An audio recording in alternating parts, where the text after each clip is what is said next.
Torej, še enkrat lep pozdrav z moje strani. Kot je že gospa Pangerl povedala, sem vodja prodaje v švicarskem podjetju O-Kleiner AG. Ukvarjamo se s fleksibilno embalažo. Zahvaljujem se za povabilo, predstavil bom pa v bistvu ogljično nevtralno proizvodnjo, s katero se ponašamo od leta 2016 in pa okolju prijazne folije. Smo namreč proizvajalec fleksibilne embalaže. To so potiskane folije za živilsko, pa tudi za določene izdelke v neživilski industriji. In ker smo majhni, približno 95 zaposlenih imamo in en proizvodni obrat, ki ga tukaj lahko vidite v kraju Volen, zraven pol ure od Züricha v Švici, smo potem se tudi nišno diferencirali z okolju prijaznimi rešitvami. Ena od teh stvari v sklopu trajnostnega razvoja, ki ga imamo, je tudi ogljično nevtralna proizvodnja, katero bom razložil kot prvo. Torej, da bi sploh razumeli, zakaj smo se tako odločili, bi delil našo okoljsko strategijo, katera se nam zdi izredno pomembna. Po angleško bi build our own future. Direkten prevod, sami gradimo našo lastno prihodnost, če bi malo lepše to povedal, skrbimo za našo prihodnost. Trajnostni razvoj smo si nekako zamislili v konceptu 3 stebrov, ki so družbeni, ekološki in gospodarski. Jaz bom na tem mestu govoril o ekološkem stebru oziroma o ekološkem delu našega trajnostnega razvoja. Glede na to, kakšno smo podjetje, se ta ekološki steber deli na embalažo in okolje. Ena stvar so proizvodni procesi, ki so uporabljeni za to, da razvijemo to embalažo oziroma da sproduciramo embalažo za naše kupce. Se pravi, kako te procese v bistvu narediti okolju prijazne, in pa drug potem steber ali pa drug pogled je pa razvoj okolju prijaznih produktov. Zdaj, če gremo kar na ogljično nevtralno proizvodnjo, začeli smo z biofiltrom, ki smo ga vgradili že leta 1999 v sodelovanju z Univerzo v Stuttgartu. Biofilter v bistvu skrbi za razgradnjo emisij topil, ki jih uporabljamo pri izdelavi embalaže, sestavljanje v bistvu iz žagovine in pa ostalih naravnih materialov, ki v bistvu razgrajujejo topila. Kasneje, nekaj let zatem, je sledila sežigalnica, ki dopolnjuje obstoječi filter. Nastavitve so take, da ima prednost pred biofilterom. Torej, prva želja je, da se te izpusti emisije, da se v bistvu v sežigalnici, da se sežgejo in potem v bistvu ponovno uporabijo. Priključi se namreč na tokokrog termalnih olj, ki jih imamo, pa tudi toplota, ki se sprosti ob sežigu, je preusmerjena skozi sistem do sušilcev tiska, pa uporabljena je tudi za segrevanje krožnega vodnega sistema, ki se uporablja za segrevanje, kot tukaj lahko vidimo.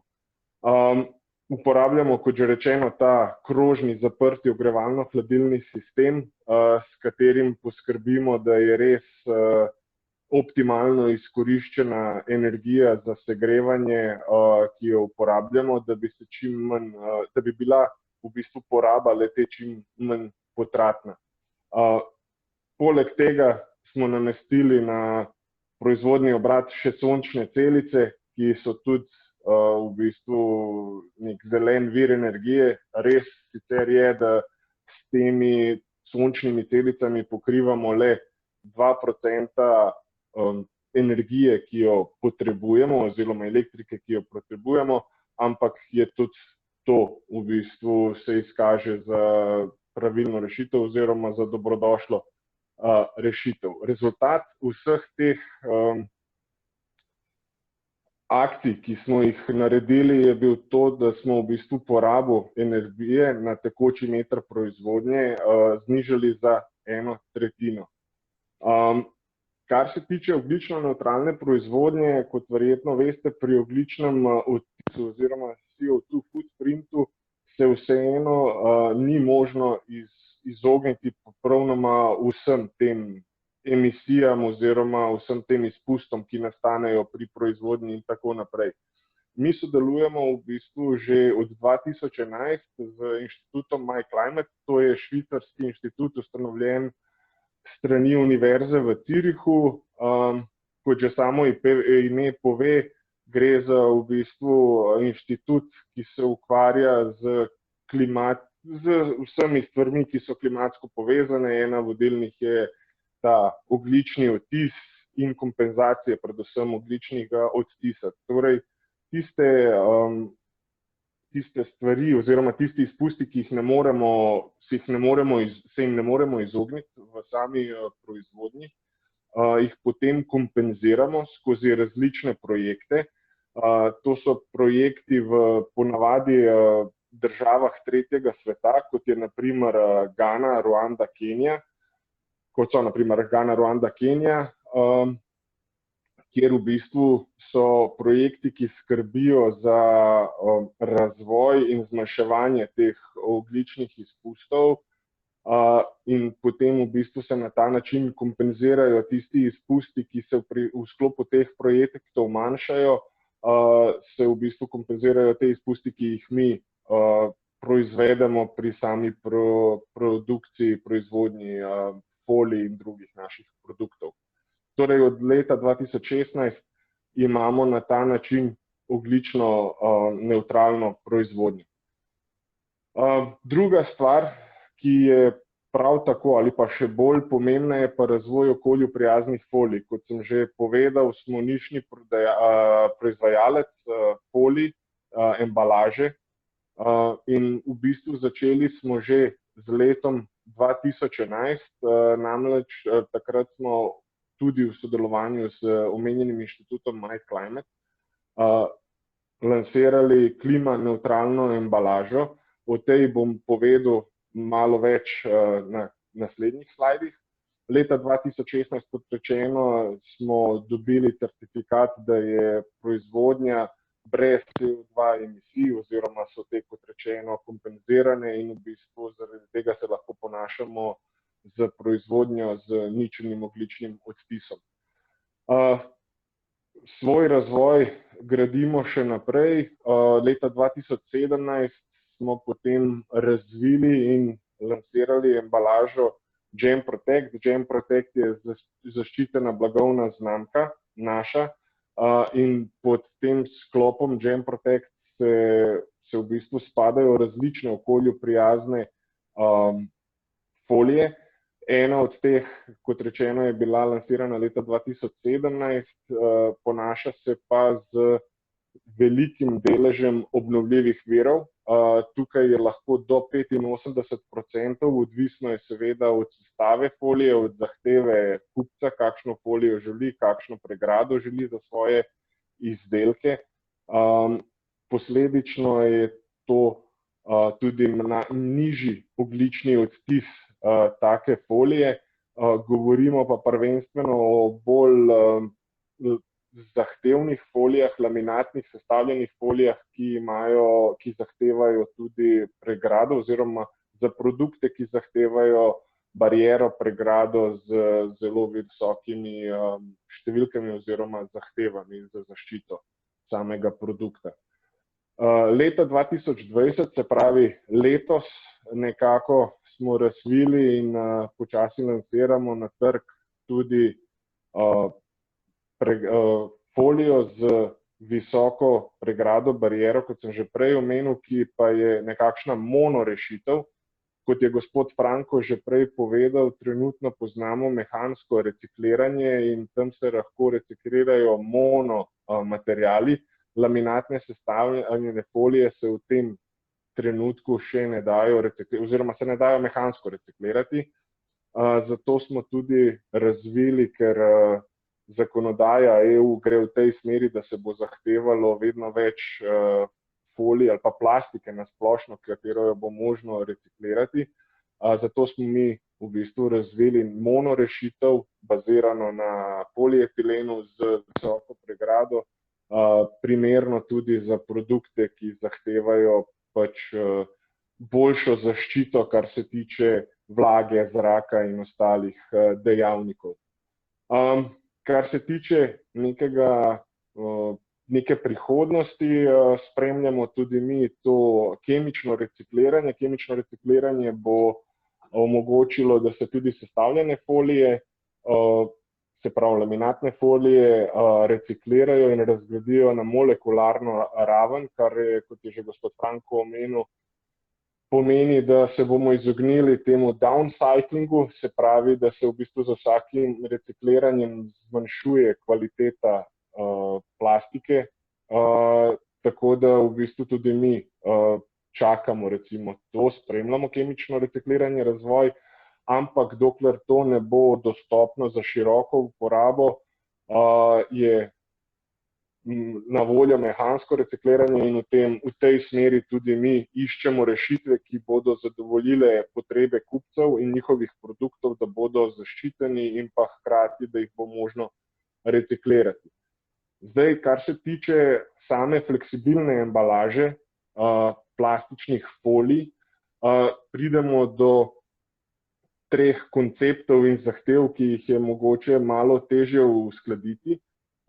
Ponavadi govorimo o kompostabilni embalaži, to gre ponavadi za kakšne polietilene ali pa kakšno drugo plastiko, ki naj bi jo bilo možno kompostirati. Tukaj moram poudariti, da, kot je že prej gospod Franko povedal, gre v veliki meri za industrijski kompost, pa potem razpade na mikroplastiko, kar je potem vprašanje, če ni to celo večja škoda narejena, kot če bi se ta odpadek, embalaža sežgala ali kako drugače v bistvu poskrbelo za njo. Trenutno na ravni Evropske unije, kar se tiče fleksibilne embalaže in plastičnih folij, gre vse v smeri reciklaže in ponovne uporabe. Ponovna uporaba, da bi zopet bilo uporabljeno za fleksibilno embalažo, bo zelo težko, dokler gre za mehansko recikliranje, ker tukaj potem pride do tega downcyclinga, kvaliteta je slabša, pa ni čista več ta plastika, tako da je zelo vprašljivo, če se jo lahko uporabi za stik z živili. Tretji potem koncept, ki je še treba ga vzeti v zakup oziroma z njim računati, so pa obnovljivi viri. Plastika bazira do sedaj oziroma večinoma bazira na fosilnih gorivih, polimeri so iz nafte. Tukaj pa že mi uporabljamo in se vedno bolj tudi razvija plastika iz obnovljivih virov, kot so sladkorni trs, pa repičino olje, to vsaj, kar se v našemu primeru tiče, in mislim, da bo tudi nekako sam razvoj šel v tej smeri, da se bodo iskali pač obnovljivi viri za plastične folije, pa da se bo gledalo, da bo možna reciklaža, ponovna uporaba, če ne ravno spet za fleksibilno embalažo, pa za kakšne druge izdelke, kot so mogoče polietilenske vrečke iz reciklirane plastike ali pa kakšni drugi izdelki. Kot sem prej omenil, že od leta 2011 ponujamo ogljično nevtralno embalažo.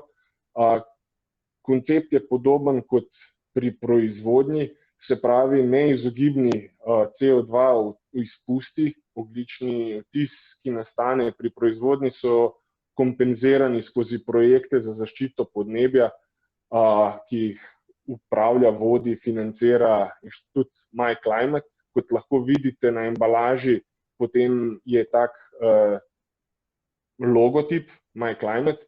Ta logotip vsebuje tudi serijsko številko, sledilno številko. Vsaka embalaža, vsak proizvajalec v bistvu, ki se za to odloči, dobi svojo sledilno številko, katero kupec lahko potem na njihovi strani vtipka v iskalnik in potem v bistvu na tej strani lahko kupec vidi, tukaj na primeru švicarskega podjetja Biofamilije, ki proizvaja žitarice, misli in tako naprej, lahko vidi, za kakšen projekt je šel denar, kaj ta projekt pomeni, na kakšen način se nižajo te ogljični izpusti in v bistvu lahko še, kot tukaj vidimo na levi strani, še pove več osebi, zakaj se to podjetju zdi pomembno in na tak način v bistvu skrbi za okolje, da pride do nekih ničelnih izpustov s to kompenzacijo. Leta 2017, kot sem povedal, smo začeli z razvojem GenProtect folije. Kot rečeno, gre za našo zaščitno blagovno znamko. Kot povedano, gre za v bistvu nek dežnik znamk, po katero spadajo folije, ki so iz obnovljivih virov, folije, ki jih je možno reciklirati. Ponujamo tudi kompostabilno folijo, zaradi tega, ker smo zaznali z določenih trgov, predvsem imamo v mislih angleški, da so izredno nagnjeni k kompostabilnim rešitvam, kljub tistim pomislikom, ki sem jih prej navedel. Tako da jo sicer ponujamo oziroma imamo jo v naboru, ampak če svetujemo svojim strankam, potem se v bistvu nagibamo k rešitvam, ki jih je možno reciklirati ali pa, da jih je možno, da so iz obnovljivih virov, kot rečeno, pa posledično, da imajo nižji ogljični odtis, če se ne odločijo za sodelovanje z inštitutom MyClimate. Kar nam je izredno pomembno, je, da GenProtect folija omogoča enako zaščito produkta, se pravi, da ne trpi rok trajanja, da ga ni potrebno manjšati. In pa da v bistvu za samega proizvajalca ne pomeni kakršnekoli spremembe, kar se produkta tiče, oziroma zaščite produkta, roka trajanja in tako naprej.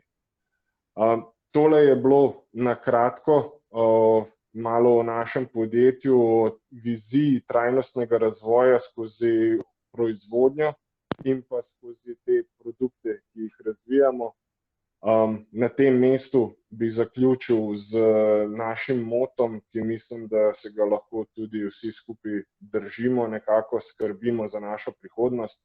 Me veseli tudi, da sem lahko bil danes del tega srečanja. Me veseli tudi, da vidim, da tudi ostali začenjajo vedno bolj trajnostno razmišljati in mislim, da je to prava pot. Vsem ostalim se pa zahvaljujem za poslušanje, pa če ima kdo še mogoče kakšno vprašanje.